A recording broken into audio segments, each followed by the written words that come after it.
Sa oil ring, yung positioning po ron sa aking oil ring, so ito yung kanyang exhaust, yung may arrow. So dito tayo magkakabit ng yung positioning po ng buka ng oil ring is dito po sa intake. So yung ginagawa ko po dyan, ito yung center, ito yung sa gitna.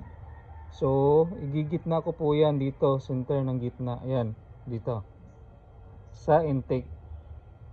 Tapos yung ilalim, ito dito naman siya, yan.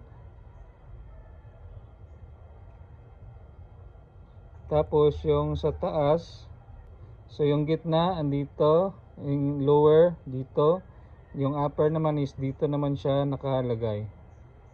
Yan. So ganyan po yung positioning ng oil ring. Okay. So yan, upper, lower, center. Tapos yung second ring naman, dito rin yan nakaharap sa eto, intake. So dito yan, intake po yung second ring.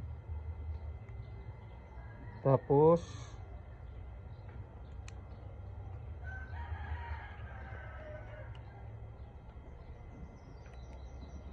yung top ring natin is dito na kan sa exhaust. Yan, dito yung top ring. Iyan. So ayan lang po. Top ring sa exhaust, second ring sa intake, tapos yung oil ring, yung upper dito, yung lower dito, tapos yung center, ayan, yung sa gitna dito naman. So ganun lang po yung positioning doon ng piston ring.